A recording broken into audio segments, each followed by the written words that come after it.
میرے محترم بزرگوں اور دینی بھائیوں، علاقہ نوح میوات کے کیا حالات ہیں آپ کو معلوم ہے۔ وہاں پر ہندو اور مسلم کے درمیان دنگے اور فسادات چل رہے ہیں، فی الحال کسی حد تک کنٹرول میں ہیں، آپ حضرات بخوبی واقف ہیں۔ اور یہ آگ میوات سے نکل کر اور دوسرے علاقوں تک بھی پہنچ گئی۔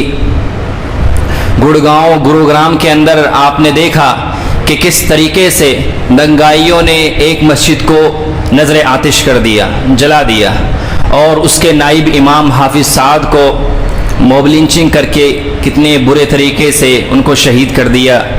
یہ واقعی قابل افسوس اور غم کی بات ہے۔ ہندوستان، ہمارا یہ ملک ہندوستان ایک بہت بڑا ملک ہے، واقعی بہت بڑا ہے، اس کی مسافت بہت دور تک ہے۔ اتنے بڑے اس ملک کے اندر دوسری بات یہ ہے کہ اس ملک کے اندر ڈیفرنٹ ریلیجن کے، الگ الگ لینگویج کے، الگ الگ کلچر کے لوگ رہتے ہیں۔ تو جو ملک اتنا بڑا ہو اور پھر اس میں اتنی زیادہ ڈائیورسٹی ہو، تنوعات ہو، اس ملک کے اندر اس طرح کے دنگے اور فسادات کبھی ہو جائیں تو یہ کوئی بڑی بات نہیں ہے۔ مگر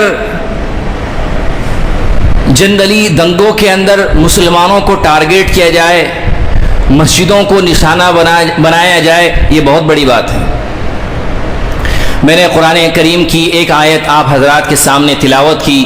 اللہ رب العزت فرماتے ہیں کہ مسلمانوں، ہم تمہیں آزمائیں گے، وَلَنَبْلُوَنَّكُمْ، ہم تمہیں آزمائیں گے، کبھی خوف کے ذریعے، کبھی ڈر کے ذریعے آزمائیں گے، کبھی بھوک کے ذریعے کہ بھوک مری کی حالت ہوگی اس کے ذریعے آزمائیں گے، کبھی مال کی کمی ہوگی، حالات خراب ہوں گے، کاروبار نہیں چل رہا ہوگا، اس کے ذریعے آزمائیں گے، رزق کی قلت ہوگی، اس کے ذریعے آزمائیں گے، کبھی گھر کے اندر سے بہت سارے لوگوں کا جنازہ اٹھ جائے گا، انتقال ہو جائے گا، اس کے ذریعے بھی آزمائیں گے۔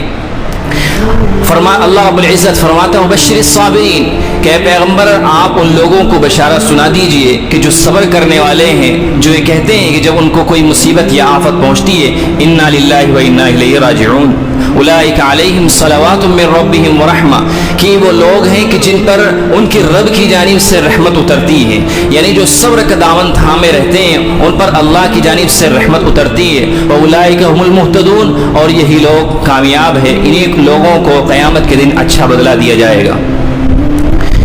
مگر میرے بھائیوں، ان حالات کو سامنے رکھ کر ہمیں اپنے آپ پر غور کرنا چاہیے، اپنے حالات کو، اپنی کنڈیشن کو انالائز کرنا چاہیے کہ خود ہمارے اعمال کس طرح کے ہیں، ہم لوگ کیا کر رہے ہیں، ہمارے اخلاق کیسے ہیں، ہمارا بیہیویئر کیسا ہے۔ ہم یہ سمجھتے ہیں کہ ایک آدمی یا ہم نماز پڑھ لیں، روزہ رکھ لیں، رمضان آئے تو روزہ رکھ لیں، کچھ زکوٰۃ دے دیں، موقع لگے تو حج کر لیں تو ہم اچھے مسلمان بن جائیں گے، سچے مسلمان بن جائیں گے۔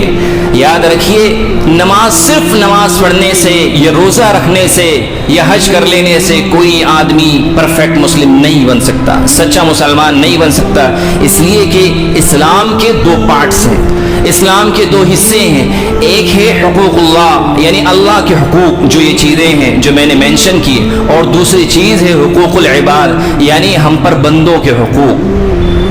بندوں کے حقوق کا مطلب کیا ہے کہ انسان ایک سوسائٹی کے اندر جیتا ہے، اس کے اندر رہتا ہے، تو اس سوسائٹی میں اس کے ساتھ بہت سارے لوگ رہتے ہیں، اس کے پیرنٹس بھی رہتے ہیں، اس کے بھائی بہن رہتے ہیں، اس کے ریلیٹیوز رہتے ہیں، اس کے پڑوسی رہتے ہیں، اور بہت سارے کامن پیپل، عام لوگ اس کے ساتھ رہتے ہیں۔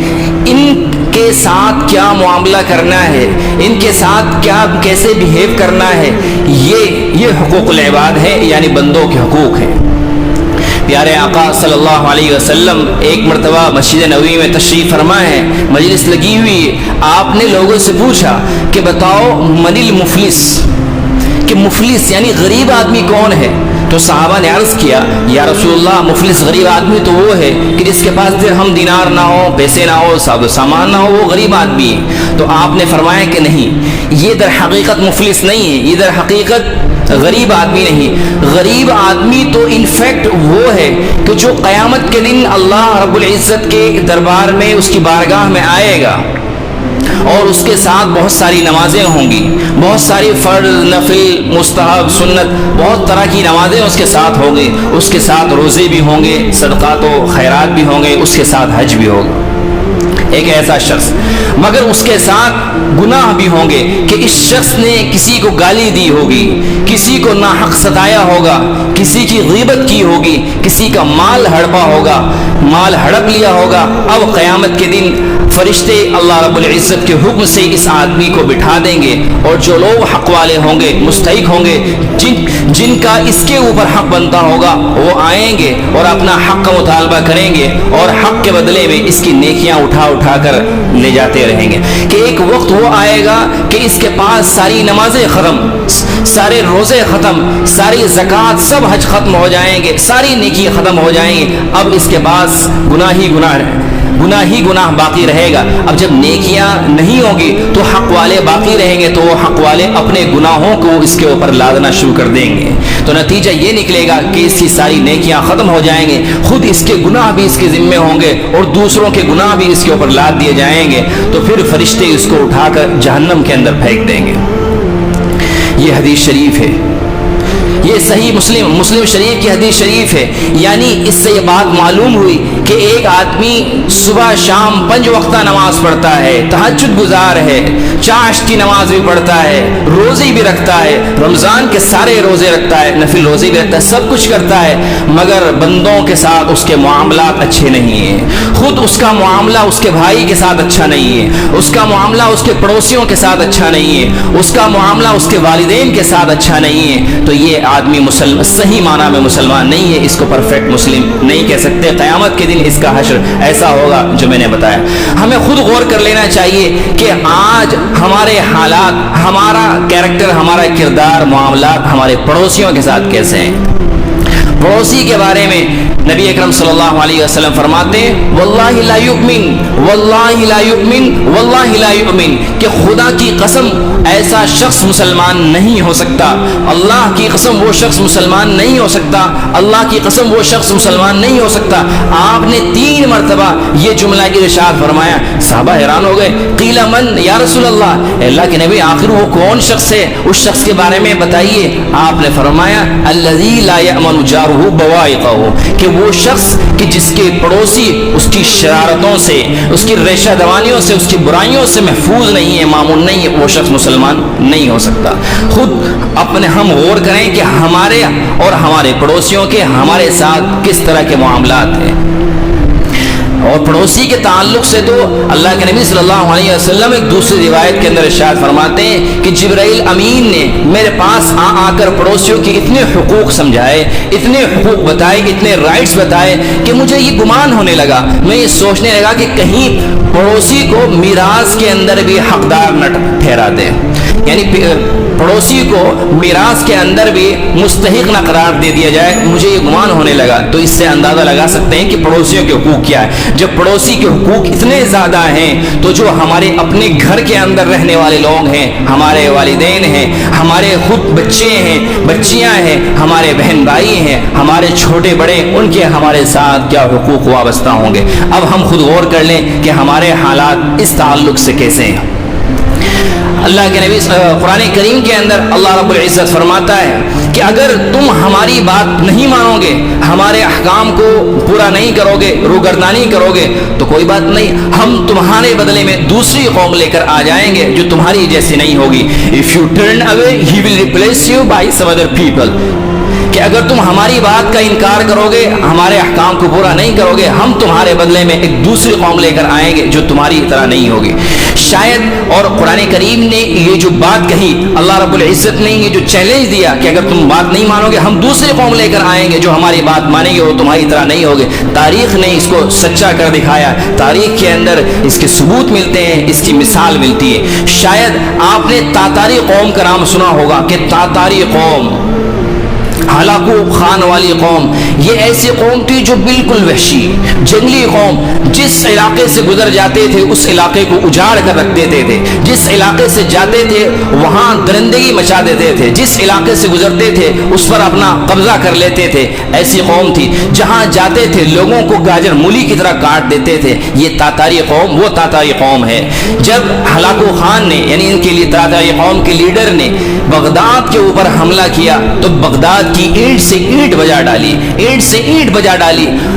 کئی دنوں تک وہاں خون و غارت گری ہوتی رہی۔ وہاں جہاں بھی دیکھے لاشیں ہی لاشیں نظر آتی تھی۔ جب لاشیں پڑی رہیں تو انسانوں کی لاشیں جانور، چیل، کوے، گدھ نوچ نوچ کر کھاتے تھے۔ وہاں بدبو کی وجہ سے فضا بھی خراب ہو گئی۔ اس طرح کے حالات اسی قوم نے، تاتاری قوم نے بغداد کے اندر پیدا کیے۔ صرف یہی نہیں، وہاں جو انسٹیٹیوشن تھے، مساجد تھے، ادارے تھے، ان کو بالکل نیست و نابود کر دیا، بالکل اینٹ سے اینٹ بجا ڈالی، بالکل زمین کی طرح ہموار کر دیا۔ وہاں بغداد کوئی عام شہر نہیں تھا، بغداد اس وقت علم کا، نالج کا، گیان کا گہوارہ تھا، علم کا سمندر تھا، علم کا سینٹر تھا۔ بغداد ایک بہت بڑی سٹی تھی، دارالسلطنت تھا، کیپٹل سٹی تھی، اتنی بڑی سٹی کے اندر۔ اور وہاں پر بڑے بڑے سائنٹسٹ، بڑے بڑے اسکالرس، بڑے بڑے عالم فاضل، فلاسفر، لاجک کے جانکار، ماہرین وہاں پر موجود تھے۔ بڑی بڑی لائبریریاں موجود تھیں۔ تاریخ کے اندر آتا ہے کہ جو مترجم ہوتے تھے، ٹرانسلیٹر، یعنی دوسری لینگویج کی بکس کو، علم کی، فن کی بکس کو اس یعنی عربک لینگویج کے اندر، یہ کسی اسلامک لینگویج کے اندر ٹرانسلیٹ کرتے تھے تو تاریخ کے اندر آتا ہے کہ ان کو سونے سے تولا جاتا تھا، سونے سے ان کی قیمت لگائی جاتی تھی۔ یعنی علم کا اتنا بڑا علم کا ایک ایسا بڑا سینٹر تھا بغداد۔ اس کی لائبریریوں کو تمام کو جلا ڈالا، مسلمانوں کو گاجر مولی کی طرح کاٹ ڈالا تاتاری قوم نے۔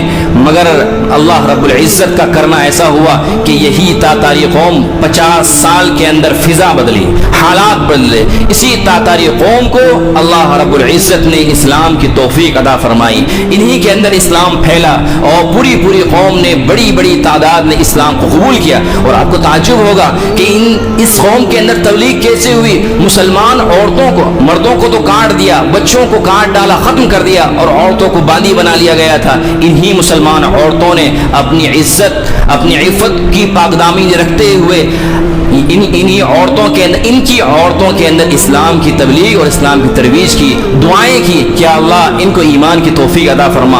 عورتوں نے بڑا اہم رول ادا کیا۔ اللہ رب العزت نے تاتاری قوم کو اسلام کی توفیق دی۔